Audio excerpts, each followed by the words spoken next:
స్తోత్రము ప్రభా, స్తోత్రం తండ్రి, పరిశుద్ధుడ, మహోన్నతుడ, భయంకర తండ్రి, కృప కలిగిన దేవ. ఇదిగో తండ్రి, 5వ దినాన్ని మన తండ్రి 11వ నెలలో ప్రభా మమ్మల్ని అందరించి చేర్చారు. మరి ఇంటర్నేషనల్ లీడర్షిప్ ఇన్స్టిట్యూట్ ద్వారా నా తండ్రి జరగనున్న ఈ యూత్ సెమినార్ ప్రభా, రీజనల్ సెమినార్ని మీరు ఆశీర్వదించి తండ్రి, మరి వచ్చి ఉన్న వారిని మీరు నడిపించి ఉన్నారు. మరి రానున్న వారు వస్తుండగా వారిని త్వరగా వచ్చేటట్లుగా సహాయం దయచేయండి.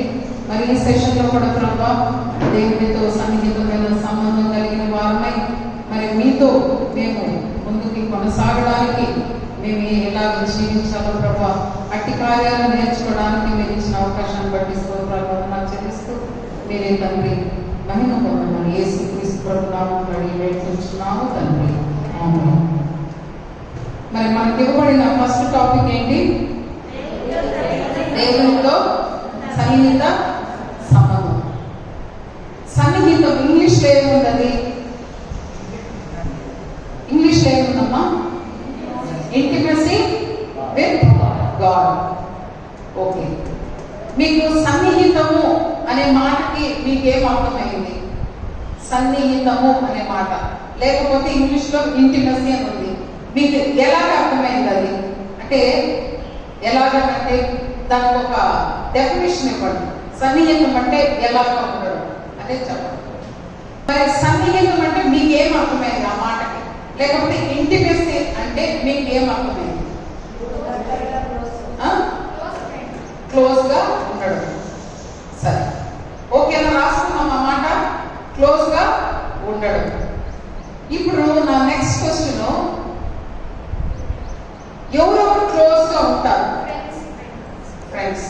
ఇంకా ఎవరెవరు క్లోజ్గా ఉంటారు చెప్పాలి. మీకు ఏదైనా ఇక్కడ మార్క్ ఏమీ వేయటం లేదు. పేరెంట్స్ క్లోజ్నెస్ అనేది మనము. So first friends, next parents అని ఎవరో చెప్పారు. ఇంకా ఎవరమ్మా? గట్టిగా చెప్పండి కావాలి. Brothers and sisters. ఓకే, మీరు చెప్పేటప్పుడు మాస్క్ తీసి చెప్పండి. Brothers and sisters. ఇంకా కొలీగ్స్, ఫ్యామిలీ ఫ్రెండ్స్. ఓకే, ఇట్లా చూసుకుంటూ వెళ్తే మనకి ఇప్పుడు మాకు అర్థమైంది ఎందుకు ఇవి అడగడం జరుగుతుందంటే, మీకు ఎంతవరకు మనం మాట్లాడుతున్న టాపిక్ మీకు ఎంతవరకు అర్థమైందన్న విషయం తెలుసుకోవడం కొరకు. సో మాకు అర్థమైంది క్లోజ్నెస్ అనేది ఇంపార్టెంట్. ఇప్పుడు మన టాపిక్ ఏంటి? దేవునితో సన్నిహిత సహవాసం. సో ఇప్పుడు మనం ఎవరితో క్లోజ్గా ఉండాలి? బైబిల్ చదువుతాము, ప్రార్థన చేస్తున్నాము, కానీ క్లోజ్గా ఉన్నామా? ఇది ఒక ఇంపార్టెంట్ క్వశ్చన్. బైబిల్ చదవడం, ప్రార్థన చేయడం అంటే క్లోజ్గా అంటే దేవుడు ఎక్కడైనా కనబడితే క్లోజ్గా నిలబడడం కాదు. క్లోజ్గా ఉండడానికి కొన్ని ఉన్నాయి అన్నమాట. ఆ స్టెప్స్ తెలుసుకోవడం కొరకే మనము ఈ సెషన్ ని చూస్తున్నాం. ఇక్కడ ఇప్పుడు మరి దేవునితో సన్నిహిత సహవాసం అన్నప్పుడు మనకి దేవునితో అలాంటి సంబంధం కలిగి ఉన్నామా లేదా? First thing. ఇప్పుడు మన ముఖ్యమంత్రి ఎవరు? మీకు అందరికి తెలుసు. ఆయనకు మీరు తెలుసా? ఎందుకు తెలియదు? ఆయనతో క్లోజ్గా మనకు తెలుసు, చదివిన్నాము ఆయన పేరు. ఆయన మన రాష్ట్రానికి మరే చీఫ్ మినిస్టర్గా ఉన్నాడు, తెలుసు మనకి. కానీ నేనేమో ఆయనకి తెలియదు. ఎందుకనంటే నేను ఎప్పుడు ఆయనతో వెళ్ళి మాట్లాడలేదు. నా అడ్రస్ ఆయనకి తెలియదు, నా పేరు ఆయనకి తెలియదు. ఎప్పుడు తెలుస్తుంది? నేను ఆయన్ని అప్రోచ్ అయ్యో, నాకు ఏదైనా ఆయనతో అనుదినం ఏదైనా పని ఉందో, ఏదో ఒకటి ఉంటే కానీ ఆయనకి నేను ఎవరో తెలియదు. సో ఇప్పుడు మనకి క్లోజ్నెస్, ఇందాక ఫస్ట్ మనం ఏం చెప్పాం? క్లోజ్నెస్ ఎవరి మధ్య ఉంటుందన్నాము? ఫ్రెండ్స్. ఎందుకు మనము ఆ మాట చెప్పగానే ఫ్రెండ్స్ అని మనం ఎలాగ చెప్పగలిగాము?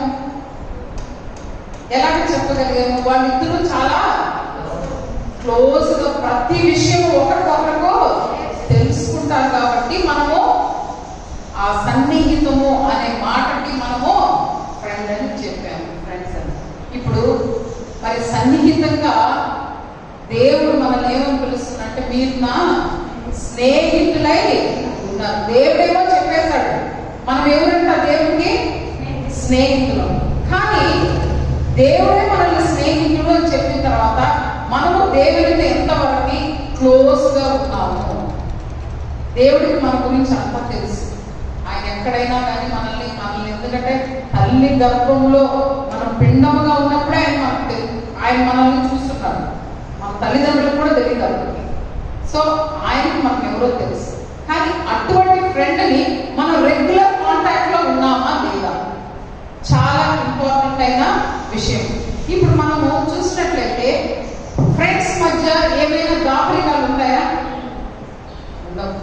ఇంట్లో పిల్లోడు ఇంటికి రాలేదన్నా, అమ్మాయి ఇంటికి రాలేదన్నా ఎవరికి కాల్ చేస్తాం? వెంటనే మనము ఖచ్చితంగా ఫ్రెండ్స్ నంబర్స్ అన్ని, మా వార్డ్ నంబర్స్ అన్ని, ఫ్రెండ్స్ నంబర్స్ అన్ని నా ఫోన్లో ఉంటాయి. రీజన్ ఏంటంటే వాళ్ళకి మనం ముందు కాంటాక్ట్ చేస్తాం. మరి ఇంత సన్నిహితంగా ఫ్రెండ్స్ ఉన్నప్పుడు దేవుడితో మనం ఎంతవరకు సన్నిహితంగా ఉన్నాము అనే క్వశ్చన్ మనము చూసుకున్నప్పుడు, ఈరోజు మనము బైబిల్ చదివేసి ప్రార్థన చేసేసి క్యాలెండర్ ఉన్నాయి. ప్రతి సంఘము ఒక్కొక్క క్యాలెండరు ప్రింట్ చేసుకుంటారు. దాంట్లో ఒక వాక్యం చదువుకొని 1 నిమిషం ప్రార్థన చేసుకొని వెళ్ళిపోతూ ఉంటాం. కానీ అది సన్నిహితమైన సహవాసమని చెప్పలేదు. రీజన్స్ ఏంటంటే, సన్నిహితంగా ఉన్నట్లయితే ఏమవుతుంది తెలుసా? నేను ఒక ఇది చదివాను, నో జీసస్ నో పీస్. ఎవరినో విన్నారా? అది చూసారా? No Jesus, N O no, no peace. యేసు ప్రభు లేడు, సమాధానం లేదు. Know Jesus, KNOW, know Jesus know peace. అంటే యేసు ప్రభుని తెలుసుకున్నట్లయితే నీకేముంటుంది? సమాధానం. యేసు ప్రభు తెలియకపోతే నీకు సమాధానం ఉండదు. యేసు ప్రభు తెలుసుకున్నట్లయితే మరి నీకేముంటుంది? సమాధానం ఉంటుంది. ఈ విషయాలు మనము ఎంతవరకు దేవునితో కనెక్ట్ అయి ఉన్నామనేది మనం తెలుసుకోవాల్సిన అవసరం ఉంది. మరి దేవుడితో కనెక్ట్ అయి ఉంటే మనకి ఏంటి లాభం అనేది మనం తెలుసుకున్నట్లయితే ఖచ్చితంగా మనము ఎప్పుడు కూడా దేవునితో కనెక్ట్ అయి ఉంటామంటే సన్నిహితంగా మనము ఉంటాం. ఇప్పుడు మీరు చెప్పండి, దేవునితో సన్నిహితంగా మన బైబిల్ చదువుతున్నాం కదా రెగ్యులర్గా చదవకపోయినా క్రిస్మస్ కి మరి న్యూ ఇయర్ కి చర్చ్కి వెళ్ళేవాళ్ళు ఉంటారు. ఏదో బైబిల్ ఇప్పుడు అన్ని ఎలక్ట్రానిక్ బైబిల్స్, మన ఎలక్ట్రానిక్ బైబిల్స్ అన్ని చేసిన వాళ్ళు ఇక్కడే ఉన్నారు, మన మధ్య ఉన్నారు. సజీవాని టీం, డాక్టర్ ప్రవీణ్ గారు అని టీం ఉన్నారు. మనకి ఎలక్ట్రానిక్ బైబిల్స్ ఈ రోజు మనం చదువుకోగలుగుతున్నాము ఫోన్లో అంటే దాన్ని మనకి సిద్ధపరిచి అదంతా కూడా చేసిన టీం మనం మర్చున్నాం. అంత పెద్ద టీం మనం మర్చున్నాం. మరి దేవునితో సన్నిహితమైన సహవాసం అంటే మనం క్లోజ్నెస్ అని అన్నాము. మరి ఇప్పుడు నా క్వశ్చన్ ఏంటంటే, దేవునితో సన్నిహితంగా ఉన్నవాళ్ళు బైబిల్ చెప్పండి. అబ్రహాము, ఇంకా యోబు, యోసేపు, మోషే, యాకోబు, దావీదు, ఇంకా యోనా, యోబు, అనోకు, వీళ్ళందరూ దేవునితో ఎలా ఉన్నారు? చెప్పాలి. మీరు ఆ వర్డ్ చెప్పాలి. మీకు సార్ చెప్పినట్టు ఇవన్నీ కంఠస్థం అవ్వాలంటే ఆ వర్డ్ని మళ్ళా చెప్పాల్సింది. సో సన్నిహితంగా ఉన్నారు కాబట్టి ఈరోజు బైబిల్లో వాళ్ళ పేర్లని మనము చదవగలుగుతున్నాం. మరి మనం వెళ్ళిన తర్వాత మన పేర్లు కూడా ఏదైనా పుస్తకంలో వస్తాయా? అని దేవుడు మన పేర్లు కూడా ఆయన ఏ గ్రంథంలో రాస్తాడంట? ఆయన యొక్క జీవ గ్రంథంలో రాయాలంటే మన పేర్లు కూడా, మనము కూడా బాగా సన్నిహితంగా ఉంటే మన పేర్లు ఎక్కడ రాయబడతాయి? ఆయన యొక్క జీవ గ్రంథంలో రాయబడతాయి. మరి ఈ విషయాన్ని మనం తెలుసుకోవడానికి మరి ఇక్కడ ఉన్నాము. దేవుడితో సన్నిహితమైన సహవాసం కలిగినప్పుడు మనకి ఏంటి ఎలాంటి లాభాలు ఉంటాయో మనం చూసినట్లయితే, ఇప్పుడు మీరు చెప్పిన పేర్లే యోబు నామం, నోవా నామం, దావీదు అని చెప్పాము. వీళ్ళందరూ కూడా బైబిల్లో సన్నిహితంగా ఉన్నవారు. మరి వీళ్ళు ఏం పొందుకున్నారు? మరి ఇప్పుడు మీరు చెప్పండి. ఫస్ట్ అబ్రహాము అన్నారు. ఫస్ట్ నేమ్ అబ్రహాము దేవుడితో సన్నిహితంగా ఉండడం వల్ల ఆయనకి ఎలాంటి లాభం కలిగిందనంటే, మరి జరగబోయే నాశనం గురించి దేవుడు ఎవరితో డిస్కస్ చేసినట్టు తెలుసా? సొదొమ కుమార నాశనం అయిపోబోతుంది, అక్కడ మరి దేవుడు అగ్నిని కురిపించిపోతాడు అన్నప్పుడు ఎవరితో చెప్పాడు తెలుసా ఈ విషయము? అబ్రహాంతో చెప్పడమే కాదు, అబ్రహాము దేవుడికి ఎలా మాట్లాడాడు తెలుసా? ఒక 50 మంది ఉంటే ఆ పట్టణాన్ని కాపాడుతావని బేరమాటం స్టార్ట్ చేశాడు. అంటే ప్రజల కొరకు, వాళ్ళ ప్రాణాల కొరకు అబ్రహాం ఏం చేశాడంటే దేవునితో మాట్లాడగలడు. దేవునితో మాట్లాడడం అంటే అంత సామాన్యమైన విషయం. దేవుడు మనతో మాట్లాడతాడు. మనం కూడా దేవుడితో మాట్లాడాలంటే అంత స్ట్రాంగ్ రిలేషన్షిప్ ఉంటేనే మనము దేవుడితో మాట్లాడాలి. మరి ఏం చేస్తున్నాడు అబ్రహాము? ముందు 50 మందితో స్టార్ట్ చేశాడు. ఒక 50 మంది ఉంటే పట్టణాన్ని కాపాడుతావా? అట్లా తగ్గించుకుంటా 5 మంది దాకా వచ్చేస్తాడు. మరి 5 మంది ఉంటే ఆ పట్టణాన్ని కాపాడుతావా? అంటే దేవుడితో సన్నిహితమైన సహవాసం ఉన్నప్పుడు మనకి దేవుడు జరగబో కార్యాలు మనకి తెలియజేస్తాడు. అది మన కుటుంబంలో జరగచ్చు, మన ఫ్రెండ్స్ కి జరగచ్చు, మన సంఘంలో జరగచ్చు.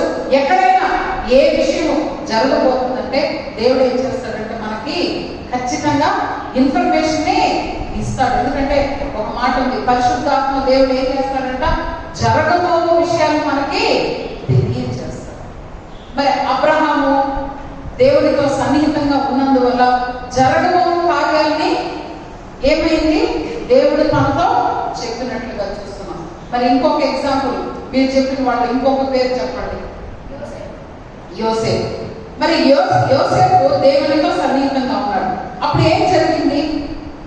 యోసేపు దేవునితో సన్నిహితంగా ఉన్నందువలన చివరికి ఎక్కడికి వెళ్ళాడు? ఏ స్థాయికి వెళ్ళాడు? ప్రధానమంత్రి స్థాయి కంటే రాజుకి పక్కనే నెక్స్ట్. అంటే రాజు, ఆయన పేరుకి రాజు. అన్ని కంట్రోల్ మొత్తం ఎవరి చేతిలో ఉన్నాయి? యోసేపు చేతిలో వచ్చేసి. దేని వల్ల వచ్చింది? దేవునితో సన్నిహిత సహవాసం కలిగిన వాడుగా ఉన్నాడు కనుక దేవుడు అధికారం మొత్తాన్ని ఇచ్చేశాడు. పైగా అసలు ఆ దేశానికి సంబంధించిన వ్యక్తి కూడా కాదు. యోసేపు ఐగుప్తుకు చెందిన వ్యక్తి కాదు. అయినా నువ్వు ఎక్కడికి వెళ్ళినా సరే, నువ్వు దేవుడితో సన్నిహితమైన సహవాసం కలిగిన వాడైతే దేవుడు ఏ ప్రదేశానికి వెళ్ళినా కూడా నిన్ను హెచ్చిస్తాడు, నిన్ను ఆ స్థలంలో టాప్లో పెడతాడు. దేవుడు ఇచ్చే ఘనత ఎప్పుడు మనం ఆయనతో సన్నిహితంగా ఉన్నాం. అంటే ఈ సన్నిహితము తర్వాత నేను కరెక్ట్గా చెప్తాను అవి ఏంటి, సన్నిహితంగా ఉండడానికి ఎలాగ ఉండాలనేది మళ్ళీ చెప్తాను. ముందు వాళ్ళు ఎలాగ ఉన్నారనేది మనం ఈ ఎగ్జాంపుల్స్ ద్వారా తెలుసుకున్నాం. మూడో వ్యక్తి ఒకటి చెప్పండి. దావీదు ఒక రోజు ఎన్నిసార్లు ప్రార్థన చేసేవాడు?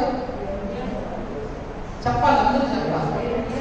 7 మార్లు ప్రార్థన చేసేవాడు. అసలు 7 మార్లు ప్రార్థన చేయడం అంటే చిన్న విషయం. ఒకసారి ఎక్కడో ఆ మాట అంటే మనం తినేదే 3 కోట్లే కదా తింటున్నాం, ప్రార్థన 7 కోట్లు. అంటే 7 కోట్లు అనేది లేదు, కానీ 7 సార్లు ఆయన చేయగలిగినట్టు ఆయన ఎంత గొప్ప వ్యక్తి. మరి 7 సార్లు ఆయన ప్రార్థన చేసే వ్యక్తి కనుక ఆయన మరి ఎలాంటి వ్యక్తి, ఎలాంటి పరిస్థితికి వచ్చాడు ఆయన మొదట ఆయన పరిస్థితి ఏంటి? గొర్రెలో కాపరిగా ఉన్నాడు. ఇప్పుడు ఏమైపోయాడు? రాజు. ఇశ్రాయేలుకి రాజు. మనము ఒకవేళ ఏదన్నా బ్యాక్వర్డ్ ప్లేస్ నుంచి వస్తున్నాం, చిన్న గ్రామంలో నుంచి వస్తున్నాం అనుకోండి, మీరు అనుకోవద్దు నేను చాలా చిన్న ప్రదేశం నుంచి వస్తున్నాను, నా బ్యాక్గ్రౌండ్ చాలా చిన్నది, నేను చాలా చిన్న వ్యక్తిని అని ఎప్పుడు అనుకోవద్దు. దేవుడితో సన్నిహితమైన సహవాసం కలిగిన వారమైనంటే దేవుడు ఏం చేస్తాడంటే ఉన్నతమైన స్థాయికి మనల్ని తీసుకెళ్తాడు. ఇవన్నీ ఎగ్జాంపుల్స్ మనం ఎందుకు చెప్పుకుంటున్నామంటే ఆ విధమైన సన్నిహితమైన సహవాసం మనం కూడా కలిగి ఉండాలి కనుక. ఇంకొక ఎగ్జాంపుల్ చెప్పండి, ఇంకొకరు ఎవరు చెప్పండి? మోషే దేవుడితో సన్నిహితమైన సహవాసం కలిగిన వ్యక్తిగా ఉన్నందువల్ల మరి ఇశ్రాయేలుని ఎంతకాలం నడిపించాడు? ఎంతకాలం వాళ్ళని నడిపించాడు? 40 సంవత్సరాలు. యాక్చువల్గా మోషే ఎక్కడ ఉండాలా? ఫరో రాజు కుమార్తె ఏం చేసింది? తన్ను పెంచుకునిందా లేదా? ఫరో రాజు కుమార్తె పెంచుకున్నప్పుడు ఆయన ఎక్కడ ఉండాలా? అక్కడ ఉండాలి. ఆయన రాజు దర్బార్లో ఉండాలి. కానీ ఎక్కడికి వెళ్ళాడు? ఏది ప్రిఫర్ చేశాడు? తను ఏది ప్రిఫర్ చేశాడు? ఇశ్రాయేల్ ప్రజల్ని నడిపించడానికి. ఆ ఇశ్రాయేల్ ప్రజలు ఎలాంటి వారు? గొడుక్కుంటా సనుక్కుంటా భయంకరమైన పరిస్థితిలో ఉన్నవారు ఇశ్రాయేల్ జనులు. వారిని నడిపించడానికి ఆయన డిసిషన్ తీసుకున్నాడు. మరి ఇంకొక వ్యక్తిని చెప్పండి. ఎందుకు ఇవన్నీ చెప్తున్నానంటే దీన్ని బట్టి మనము ధైర్యం తెచ్చుకొని మనం ఎలా ఉండాలో, మన పర్సనల్ లైఫ్ లో మనం ఎలాగ దేవునితో సన్నిహితమైన సహవాసం కలిగిన వారుగా ఉండాలని తెలుసుకోవాలంటే వీళ్ళు ఏ కార్యాలు చేశారో అవి మనం ముందు తెలుసుకోవాలి. మరి ఇంకొక వ్యక్తిని చెప్పండి. నోవా ఏం చేశాడు? నోవా ఒక గొప్పతనం ఏంటమ్మా? నోవా ఏం చేశాడు? ఏం తయారు చేశాడు? నోవా పెద్ద ఓడ తయారు చేశాడు. అసలు ఆ పెద్ద ఓడ తయారు చేయాలంటే అసలు అప్పుడున్న పరిస్థితి ఏంటో తెలుసా? వర్షం అనేది అప్పుడు దాకా భూమి మీద పడనే లేదు. అందుకని ఆయన వర్షం పడుతుంది, నీళ్లు వస్తాయంటే ఎవరైనా నమ్మగలరా? ఏంటి పిచ్చోడు కాకపోతే వర్షం వస్తుందంట, దీనికి ఆయన ఒక ఓడ తయారు చేస్తున్నాడంట అంటే చాలా నెగ్లిజెంట్ గా ఉన్నారు. అందరూ చాలా నెగ్లిజెంట్ గా ఉన్నారు. మరి ఓడని తయారు చేశాడు దేవుడు. తనకు అప్పు చెప్పాడు అన్నమాట. ఏం అప్పు చెప్పాడు? ఒక ఓడని తయారు చేసి తను తన కుటుంబం ఏమైనారో రక్షణ అంటే రక్షింపబడ్డారు. మనము దేవుడితో సన్నిహితమైన సహవాసం కలిగిన వారు అయినా అంటే దేవుడు మనల్ని ఎక్కడున్నా మనల్ని బట్టి మన కుటుంబం అంతా కూడా కాపాడబడుతుంది. ఇట్లా ఒక్కొక్క వ్యక్తిని మనం చూసుకుంటూ వెళితే మరి వాళ్ళు చేసిన కార్యాలు దేవునితో ఎలాగ సన్నిహితంగా ఉన్నారు, వాళ్ళ కుటుంబాలు ఎలాగా మరి రక్షణలోకి వచ్చాయి, వాళ్ళు ఎలాగ కాపాడబడ్డారన్న సంగతులు మనకి తెలిసి వస్తాయి. మరి మనము ఈ సన్నిహితమైన సహవాసము ఎవరి మధ్య ఉంటుంది అని మనం అనుకున్నప్పుడు ఫ్రెండ్స్ అని అన్నాం. దేవుడు మనల్ని ఫ్రెండ్ అని చెప్తున్నాడు. ఇప్పుడు నా ఫ్రెండ్ నాకు చాలా ఇష్టం ఉంటారు. ఎందుకనంటే వాళ్ళ యొక్క రుచులు అంటే వాళ్ళ యొక్క ఇష్టాలు నాకు తెలిసి ఉంటుంది కాబట్టి నాకు వాళ్ళంటే ఇష్టం. అదేవిధంగా నా ఇష్టాలు, నాకు ఏది ఇష్టమో ఏది వద్దో నా గురించి నా ఫ్రెండ్కి బాగా తెలిసి ఉంటుంది కాబట్టి వాళ్ళు దానికి తగ్గట్టుగా ప్రవర్తిస్తుంటారు. ఎందుకు ఈ విషయం చెప్తున్నానంటే అది ఫ్రెండ్షిప్ కి మనం ఇచ్చే వాల్యూ అన్నమాట. వాళ్ళ ఇష్టాన్ని బట్టి మనము అడ్జస్ట్ అయిపోతుంటాం. నా ఇష్టాన్ని బట్టి అవతల వాళ్ళు అడ్జస్ట్ అవుతారు. ఇది ఫ్రెండ్స్ లో మాత్రమే జరుగుతుంది. ఇంట్లో ఒక్కొక్కసారి అమ్మ ఏమంటుంది, వండింది తింటే తిను, లేకపోతే పోతా ఉంటుంది. పిల్లలు కూడా ఏం చేస్తారు, నేను ఈరోజు తిన్నాను కానీ మళ్ళా అందరిళ్లలో అమ్మకి జరిగేది ఇక ఒక ఆల్టర్నేట్ అరేంజ్మెంట్ మదర్ చేస్తుంది. ఇది కాదు అది చేస్తుంది. ఎందుకనంటే ఆ బిడ్డ మీద ఉన్న మమకారంతో ఏం చేస్తుందంటే ఇంకొక టిఫిన్ మారుస్తుంది. ఎందుకనంటే ఇవన్నీ కూడా ఒక ఇష్టాన్ని బట్టి ఇంకొకరు ప్రవర్తిస్తారు. మరి మనము దేవునితో సన్నిహితంగా ఉన్నారంటే ఆయన మనల్ని స్నేహితుడిగా పిలిచినప్పుడు దేవుడికి ఇష్టమైన పనులు మనం చేయాలా లేదా? చేయాలా లేదా? ఇప్పుడు మీరు చెప్పండి. దేవుడితో సన్నిహితంగా ఉండాలంటే దేవుడికి ఇష్టమైన పనులు మనం చేయాలా లేదా? మరి దేవుడికి ఇష్టమైన పనులు ఏంటి? పరిశుద్ధంగా ఉండడము, ఇంకా యథార్థంగా ఉండడము, వెరీ గుడ్. మూడవది విశ్వాసముతో ఉండడము. ఇటు పక్క కూడా ఇప్పుడు సౌండ్ వస్తా ఉంటుంది. వాక్యం చదవాలి, ప్రార్థన చేయాలి, ఇంకా నమ్మకంగా, వెరీ గుడ్, నమ్మకంగా ఉండాలి, ఇంకా వాక్యానుసారమైన జీవితం కలిగి ఉండాలి. ఇప్పుడు ఇట్లా మనం అనుకుంటా ఉంటే మనకు ఒక్కొక్కటి గుర్తుకొస్తుంది. దేవునితో మనం క్లోజ్గా ఉండాలంటే ఇప్పుడు నేను చెప్పాను కదా, ఇద్దరు ఫ్రెండ్స్, మనము దేవుడి ఫ్రెండ్, దేవుడు మన ఫ్రెండ్గా చెప్పేశాడు. Already he has declared, he has selected us, మన ఫ్రెండ్గా సెలెక్ట్ చేస్తున్నాడు. సో నేను ఇప్పుడు ఏం చేయాలా? దేవుడికి ఏది ఇష్టమో అదే చేయాలి. సో దేవుడికి ఇష్టమైనటువంటి ఏది ఇప్పుడు మనం చెప్పుకుంటా వస్తున్నాం. అది మాత్రమే కాదు, ఇప్పుడు నీ ఫ్రెండ్ సెల్ ఫోన్లో ఏమేమి ఫోటోస్ ఉంటాయి నీకు దాదాపు తెలుసు. నీ క్లోజ్ ఫ్రెండ్ రోజు నువ్వు కలుసుకుంటావు. అసలు క్లోజ్ ఫ్రెండ్స్ అని అంటే రోజు కలుస్తారు, లేక రోజు ఏం చేస్తారు? మాట్లాడుకుంటారు. మాట్లాడలేకపోయినా రోజు ఏం పెట్టుకుంటారు? మెసేజ్లో పెట్టుకుంటారు. ఇప్పుడు మన క్లోజ్ ఫ్రెండ్ ఎవరో తెలుసా? దేవుడు కాదు, ఇప్పుడున్న ప్రజెంట్ మన క్లోజ్ ఫ్రెండ్ ఎవరు తెలుసా?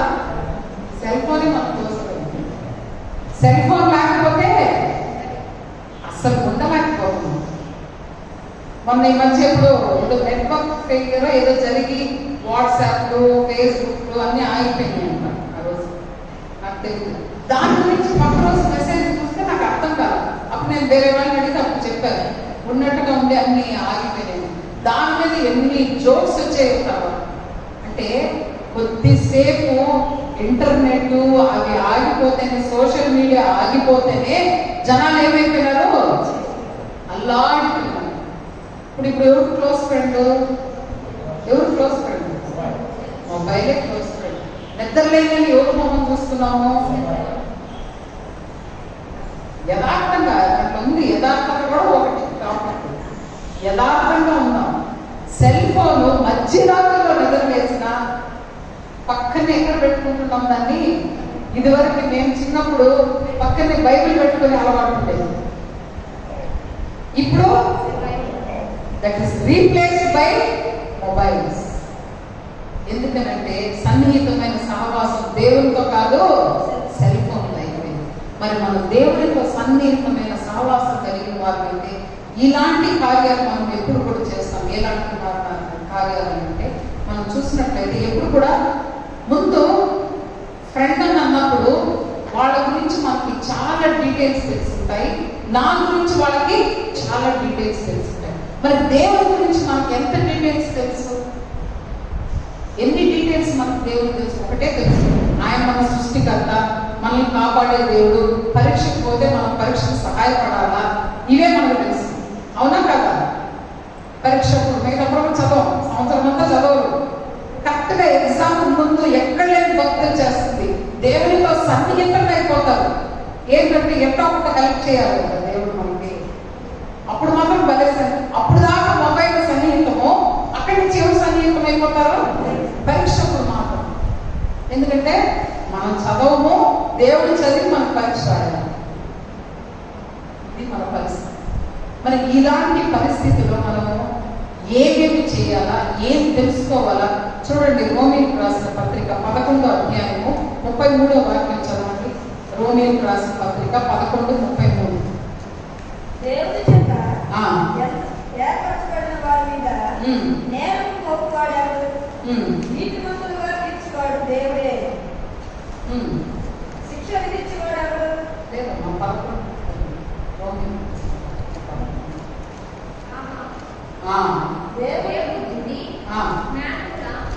11 ఎంతో గంభీరం. ఆయన తీర్పులు శోధింపని అవశ్యకతతో ప్రభు మన శరీర వాడేవాడు, ఆయనకు ఆలోచన చెప్పిన వాడేవాడు, ముందుగా ఆయనకు ఇచ్చి ప్రతిఫలము పొందగల వాడేవాడు, ఆయన మూలములను ఆయన ద్వారము ఆయన నిమిత్తం సమస్తము కలిగి ఉన్నది, యుగముల వరకు ఆయనకు మహిమ కలుగును గాక. ఇక్కడ చూసినట్లయితే వీళ్ళు చదివినట్లయితే ఎవరికైనా ఇంగ్లీష్ బైబిల్ ఉందా? ఇంగ్లీష్ బైబిల్లో ఉంటే ఒక్కసారి చదవండి. రోమన్స్ 11:33.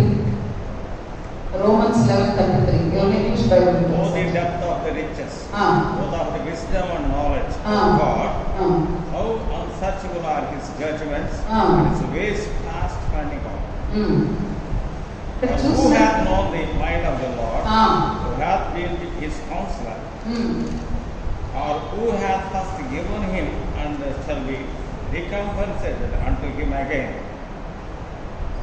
ఆయనకిచ్చి ప్రతిఫలం పొందగలవాడు.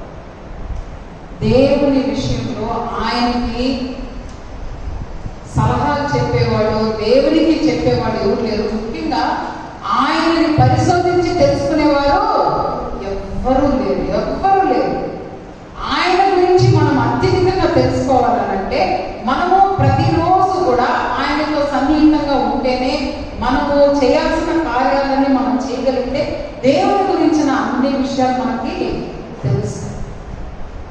మరి మీరు యవ్వన కాలంలో అత్యధికమైన సమయం అఫ్కోర్స్ చదువుకోవాలి, చదవాల్సిన బాధ్యతలు మీకు ఉన్నాయి. మరి చదువుతో పాటు నెక్స్ట్ కెరియర్కి ఏం చేయాలా? చదివిన తర్వాత ఉద్యోగాలు చూసుకోవాలా, అది ఇంపార్టెంటే. మరి ఉద్యోగాలు వచ్చిన తర్వాత నెక్స్ట్ పేరెంట్స్ ఏం చేస్తారు? మ్యారేజ్ అన్న మాట తీసుకుంటారు. మ్యారేజ్ అయిపోయిన తర్వాత అన్నీ అయిపోతాయి. ఇక నీకు ఏ సన్నిహిత సహవాసం ఉండదు. ఈ ఫ్యామిలీ చూసుకోను సరిపోతుంది. ఇక పోరాటాల యుద్ధం అన్నమాట. అదంతా యుద్ధ క్షేత్రంలోకి వెళ్ళిపోయినట్టే. కారణం ఏంటి? రెస్పాన్సిబిలిటీస్ పెరిగిపోతుంది. మరి ఇటువంటి పరిస్థితుల్లో దేవునితో మనము సన్నిహితంగా ఎలాగ ఉన్నామంటే, ఈ రోజుల్లో అందరికీ పై అనుభవమే. ఎలాగ పై అనుభవంలో ఉన్నామనంటే, అంటే మనకి power point presentation pen drive తీసుకురాలేదు. మధ్యాహ్నం సెషన్స్ లో కూడా మీకు ప్రొజెక్టర్లో వేసి చూపిస్తాము. అందరికీ ఎలాంటి అనుభవం ఉందంటే, దేవుని గురించి పై అనుభవమే ఉంది. ఈ పై అనుభవం ఎలా ఉంటుందనంటే, ఇప్పుడు మీరు బీచ్కి వెళ్ళారు అనుకోండి. బీచ్కి వెళ్ళిన తర్వాత దేనికి వెళ్తాం? బీచ్కి చెప్పాలి, మునగడానికి, ఇంకా అట్లీస్ట్ నీళ్ళల్లో కాలు పెట్టాలన్న ఆశగా ఉంటుంది. అవునా లేదా? బీచ్కి వెళ్ళిపోయి నేను రాను నిలబడి చూస్తాను అంటారా? ఎవరైనా నిలబడతారా? మనం ఇప్పుడు దేవుని కార్యాలు అదే అనమాట. ఈ పై అనుభవం ఎలా ఉందంటే, దేవుడు ఉన్నాడు, దేవుడు లేదని చెప్పట్లా. ఆస్తికలు కాదు, మనం అంతా దేవుడు ఉన్నాడు అంతవరకే. పై అనుభవం ఎలా ఉంటుందంటే, దాంట్లోకి వెళ్ళి మనము ఆ అనుభవం సముద్రం దగ్గరికి వెళ్ళి ఆ నీళ్ళలో మనం ఆడితే దాని యొక్క ఆనందము వేరు. దేవునితో సన్నిహితంగా ఉన్నప్పుడు, దేవునితో రిలేషన్షిప్ లో ఉన్నప్పుడు ఆ ఆనందము వేరుగా ఉంటుంది. దేవునితో సన్నిహితంగా ఉంటే ఆటోమేటిక్ గా మనం ఏ కార్యాలు చేస్తామో తెలిసిపోతుంది. దేవుణ్ణి పరిశోధించి తెలుసుకునే వారు ఎవరు లేరు. ఆయనకి నీతి చెప్పేవారు, జ్ఞానం చెప్పేవారు ఎవరు లేరు. కానీ ఆయన గురించి తెలుసుకున్నట్లయితే, ఆయనతో సన్నిహితంగా ఉన్నట్లయితే దేవుడు అద్భుత కార్యాలు మన జీవితాల్లో చేస్తాడు. పై అనుభవంలో మనము ఉండకూడదు. ఈ పై అనుభవంలో ఉన్న వాళ్ళు ఎప్పుడు వస్తారంటే చర్చికి, క్రిస్మస్ కి, న్యూ ఇయర్ ఎందుకు వస్తారు? సంవత్సరం అంతా. వీళ్ళేమో సంవత్సరంలో ఏ రోజు దేవుడు చూడరు, చర్చికి రాదు. కానీ దేవుడు మాత్రం ఏం చేయాలి? 365 రోజులు కాపాడు. అది పై అనుభవంలో మనము ఉండకూడదు. ఇది ఎట్లా ఉంటుందనంటే, ఇప్పుడు సపోజ్ మనకి నెల్లూరులో ఏ మామిడి పండు ఫేమస్? నెల్లూరులో మన పక్కన ఉన్న ఊరు ఏంటమ్మా? ఉలవపాడు పండు అంటే మనకి బాగా తెలుసు. దాన్ని బాగా మనము తినగలం, చాలా ఆనందిస్తాము. మనం ఎక్కడికి వెళ్ళినా కానీ మన ఊరికి వెళ్ళినా తీసుకెళ్తుంటాం. ఎందుకంటే దాని రుచి అంత బాగుంటుంది. అది నేను ఎంత అవతల వాళ్ళకి ఎక్స్ప్లెయిన్ చేసినా దానికి అర్థం కాదు. వాళ్ళకి నేను ఒక మొక్క ఇచ్చి ఇది తిను, ఇది ఉలవపాడు పండు అంటే వాళ్ళు ఏం చేస్తారు? అది తిన్న తర్వాత మీరు వచ్చినప్పుడల్లా తీసుకోకండి మనలో రాస్తారు. కారణం ఏంది? రుచి చూచారు. ఎవరిని రుచి చూచి తెలుసుకోవాలా? యెహోవాని రుచి చూచి తెలుసుకున్నట్లయితే ఆ రుచి మనల్ని ఎప్పటికీ వదిలిపెట్టదు. ఈ పై అనుభవం కాకుండా మనం ఏం చేయాలి అంటే దేవునితో సన్నిహితమైన సహవాసం కలిగిన వారే ఏ కార్యాలు మనం చేయాలి. రెండోది ఏంటంటే సరైన ప్రాధాన్యత మనం ఇవ్వడం లేదు దేవుడికి. సరైన మొదటిది పై అనుభవము, రెండోది సరైన ప్రాధాన్యత మనం దేవునికి ఇవ్వడం లేదు. ఎందుకు ప్రాధాన్యత ఇవ్వడం లేదంటే ఇందాక నేను చెప్పింది, మనము సండేస్ చర్చ్కి వెళ్తామో లేదు అంటే ఇంకేదన్నా ఒక పని పడింది అనుకోండి, ఏం చేస్తాం తెలుసా? దీన్ని వదిలేస్తాం. ఏదో వదిలేస్తామో? చర్చ్ వదిలేస్తాం. సరే ఆ పని చేసుకొని వస్తాం. అంటే ఇక్కడ ప్రయారిటీ ఎవరికి ఇస్తున్నాం? మనము ఆ పనికి ఇస్తున్నాం కానీ దేవుని సన్నిధికి ఇవ్వడం లేదు. మరి అది దేవుడు ఇష్టపడతాడా? ఎంత మనము దేవునికి ప్రయారిటీ ఇస్తే అంత ఆయన మనకి ప్రయారిటీ ఇస్తాడు.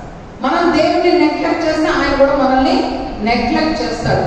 చాలా ఆయన సహిస్తాడు, కానీ నెగ్లెక్ట్ కూడా ఎప్పుడు చేస్తాడంటే మనం ఆయన నెగ్లెక్ట్ చేస్తే ఆయన కూడా మనల్ని నెగ్లెక్ట్ చేస్తాడు.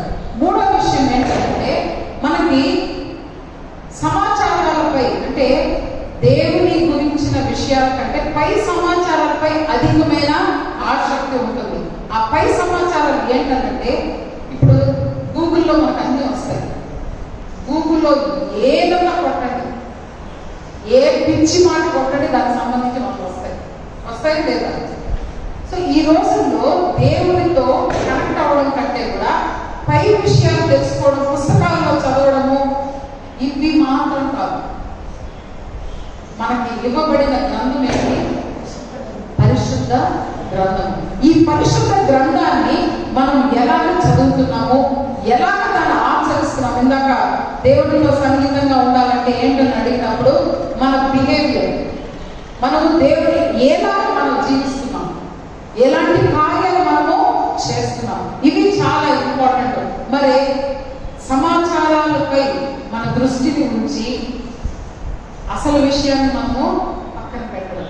మరి డిగ్రీస్, చాలా డిగ్రీలు ఉంటాయి, కొంతమంది చాలా డిగ్రీలు ఉంటాయి. ఈ రోజుల్లో ఈవెన్ సర్టిఫికేట్స్ కొనేసుకుంటున్నారు. ఆఖరికి ఇన్ని డిగ్రీలు ఉండి వాళ్ళు కరెక్ట్ వర్తీ క్యాండిడేటా లేదా అని ఒక పరీక్ష పెడితే మాత్రమే తెలుస్తుంది. మీరు ఎంఏ దాకా చదివారండి, ఎంఏ దాకా చదివారు, సరే బిఏ దాకా ఎక్కడ చదివారో తెలియదు, ఎంఏకి వచ్చేసారు. ఎంఏకి వచ్చిన తర్వాత మీరు డిగ్రీ ఇవ్వకముందు మీరు ఏం చేయాలా? పరీక్ష రాయాలి. ఆసారికి ఖచ్చితంగా చాలా టఫ్గా ఎగ్జామ్ జరిగింది అనుకోండి, ఇన్విజిలేటర్ అసలు అటు ఇటు తిరగకూడదు అన్నాడు అనుకోండి, అందరూ పాస్ అవుతారో ఫెయిల్ అవుతారు?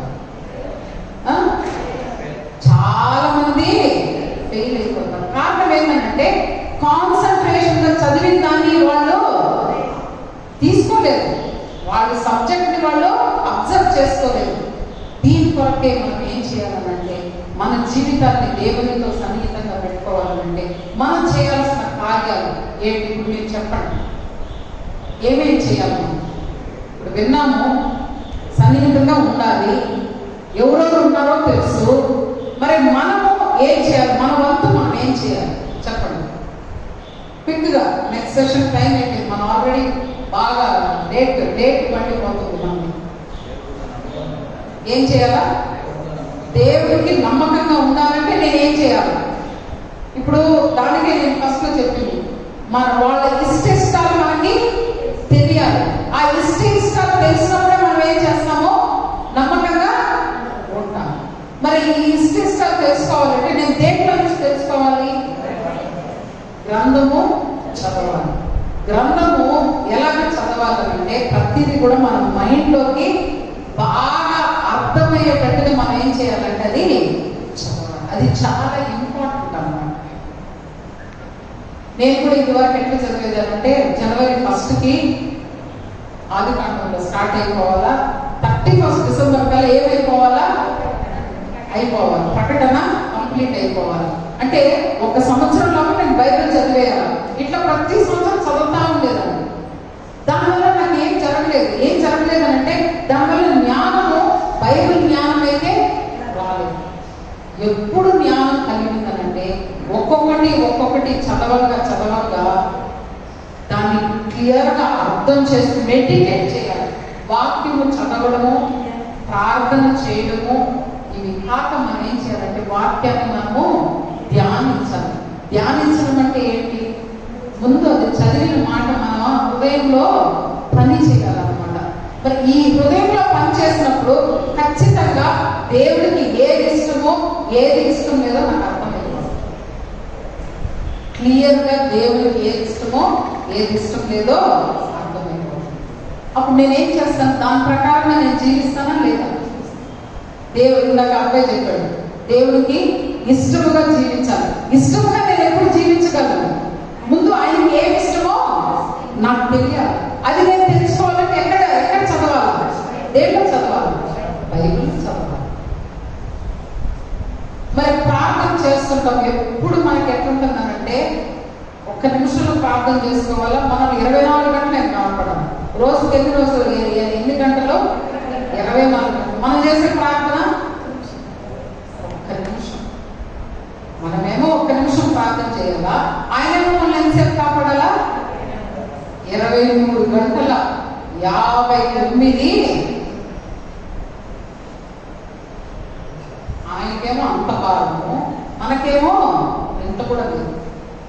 మరి ఇవన్నీ కరెక్టా? ఒకసారి మనము ఆలోచించుకోవాలి. దేవునితో సన్నిహితమైన సహవాసం కలిగిన వారమైతే అనేకమైన కార్యాలు మనం చూస్తున్నాం. మరి దేవుడు దానియేలును ఏం చేశాడు? దేవునితో సన్నిహితంగా ఉండడం. ఆయన ఎన్నిసార్లు ప్రార్థన చేసేవాడు? ఎన్నిసార్లు చేసేవాడు? చెప్పాలా గట్టిగా? 7 మార్లు. దావీదుకి దానియేలు ఒకటే చెప్తే ఎట్లా? 3 మార్లు ప్రార్థన చేసేవాడు. ప్రార్థన వేరే ఏ దేవుడిని కొలవకూడదు అన్నప్పుడు కూడా ఆయన ఏం చేశాడు? యెరూషలేము వైపు కిటికీలు తీసి ఆయన పాటిని ఆయన చేసిన ప్రార్థన చేస్తూనే ఉన్నాడు. దానివల్ల ఎక్కడి నుంచి ఆయన తప్పించబడ్డాడు? ఎక్కడి నుంచి? సింహాల బోరులో నుండి. ఎంత భయంకరమైన అపాయం అంటే డెత్కి ఆయనకి పెద్ద డిస్టెన్స్ ఏం లేదు. అంటే డెత్లో ఉన్నాడు మనిషి. డెత్లో ఉన్న మనిషిని కూడా దేవుడు ఏం కాపాడాడు? ఎవరు కాపాడాడంటే ఆయన మరణించకుండా సింహాల నోరుని మూసేశాడు. మరి శద్రక్ మేషక్ అబేద్నెగో వాళ్ళు ఎక్కడ వేశారు? భయంకరంగా మండేటి అగ్నిలో వేశాడు. వారు అక్కడ పెట్టిన ప్రతిమను మేము మొక్కము. ఒకవేళ మా దేవుడు మమ్మల్ని కాపాడకపోయినా పర్వాలేదు, మేము మాత్రము బ్రతకము. దేవుడితో సన్నిహితంగా ఉన్న వాళ్ళు ఏం చేస్తారంటే వేరే వాటికి పూజించడము, వేరే వాటిని కొలవడము జరగనే జరుగుతుంది. ఇవన్నీ కూడా మనము ఆలోచించుకొని మరి దేవుడితో సన్నిహితంగా ఉన్నామా లేదనేది మనము తెలుసుకొని మన ప్రతిరోజు కూడా ప్రార్థన చేసుకోవడం, బైబిల్ చదవడం కాదు, అవి మన జీవితాల్లో మనం ఏం చేయాలంటే అన్వయించుకోవాలి. ఆ ప్రకారం మనము జీవించాలి. ఆ జీవితం అనేది ఇప్పుడు నేను చెప్పాను కదా, పండు గురించి ఇది ఎంత బాగుంటుంది, పండు తినండి అన్నా కానీ వాళ్ళు తింటే తప్పనించి దాని గురించిన విషయాలు వాళ్ళకి తెలియదు. సో మనము దేవుని గురించి మనము రుచి చూచి తెలుసుకున్నట్లయితేనే వేరే వాళ్ళకి మనం చెప్పగలం. వేరే వాళ్ళకి మనం చెప్పాలంటే ముందు మనం దేవుడితో బాగా కనెక్ట్ అయి ఉండాలి. ఇది చేయలేకపోతే మనము ఎప్పటికీ కూడా దేవునితో సన్నిహితంగా ఉన్నామనేసి మనం చెప్పకూడదు. అది అబద్ధం అన్నమాట. దేవునితో సన్నిహితంగా ఉన్నామనంటే మనం చేయవలసిన కార్యాలన్నీ కూడా చేయాలి. మరి ఎంతమందికి ఫాస్టింగ్ ప్రేయర్ అలవాటు ఉంది? ఫాస్టింగ్ ప్రేయర్ ఒక 3, 4, 5 మంది. ఫాస్టింగ్ ప్రేయర్ అనేది కూడా ఏం చేస్తుందంటే మనల్ని ఫాస్టింగ్ చేసి మన దేవుని సన్నిధిలో కనిపెట్టినప్పుడు ఎస్తేరు మరి ఆ యూద జనాన్ని అంతా కూడా కాపాడడానికి ఆమె ఏం చేసిందంటే ఉపవాసం ఉంది. మరి నినివేలో మరి ఆ ప్రజలందరూ నశించిపోతారంటే వాళ్ళందరూ విషయం తెలుసుకొని వాళ్ళందరూ ఫాస్టింగ్ ఉన్నారు. మనము ఫాస్టింగ్ అనేది చేస్తే మన జీవితానికి అది చాలా అవసరమైనది, చాలా మంచిది. పైగా అది చేస్తే మన శరీరానికి కూడా చాలా మంచిది. ఒక్కసారైనా ఒక్క పూటైనా దానికి రెస్ట్ ఇవ్వాలన్నా లేదా మన బేబీకి ఇవ్వాలండి. అప్పుడు ఎక్కడ బాగా ఫంక్షన్ చేస్తుంది. బండిని పొద్దుటి నుంచి రాత్రి దాకా కంటిన్యూస్గా తిప్పారంటే తిరగటం ఉంటుంది ఆ బండి, ఎక్కడో ఒక దగ్గర ఆగిపోతుంది, హీట్ ఎక్కిపోయి. అంటే మన పేర్లు కూడా అప్పుడప్పుడు రెస్ట్ ఇవ్వాలి. మనము ఉపవాస ప్రార్థన చేసినప్పుడు ఒకటి గుర్తుపెట్టుకోండి, మీ జీవితాల్లో మీరు బాగా అన్నింటిలో సక్సెస్ అవ్వాలంటే దేవునితో మీరు సన్నిహితంగా ఉన్నట్లయితే ఖచ్చితంగా 100% సక్సెస్ఫుల్ లైఫ్ అంతే. దానికి ఇంకా తిరిగే లేదు. ఎందుకంటే అలాగ చేయగలిగినాం కాబట్టి ఈ దినము మీకు మేము ధైర్యంగా ఆ మాట చెప్పగలుగుతున్నాం. మరి అలాగా పరిశుద్ధాత్మ దేవుడు మనందరికి కూడా దయచేయగా.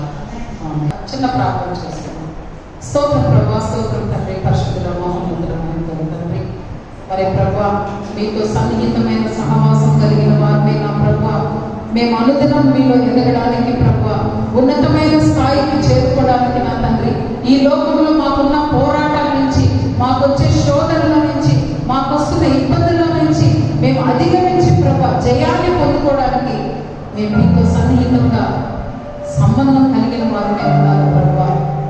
ఎంతో మంది భక్తుల గురించి మేము ఇప్పుడు జ్ఞాపకం చేసుకున్నాం తండ్రి. ఒక్కొక్కరి జీవితంలో వచ్చిన పోరాటాలు, ఒక్కొక్కరి జీవితంలో వచ్చిన కష్టాలు, ఇబ్బందులు, వీటన్నిటిని వారు అధిగమించడానికి ప్రభా వారు మీతో కలిగి ఉన్న సంబంధమే తండ్రి. అలాంటి సంబంధం తండ్రి ఎవరి కాలంలో ప్రభా ఈ బిడ్డలందరికీ కూడా నా తండ్రి అలాంటి ఒక అనుభవంలోకి మీరు నడిపించిన ఆయన మీరే సహాయం దయచేసి వారితో మీరు మాట్లాడమని ప్రభా కృప అనుగ్రహించమని యేసుక్రీస్తు ప్రభు నామములో అడిగి వేడుకుంటున్నాము తండ్రి. ఆమేన్.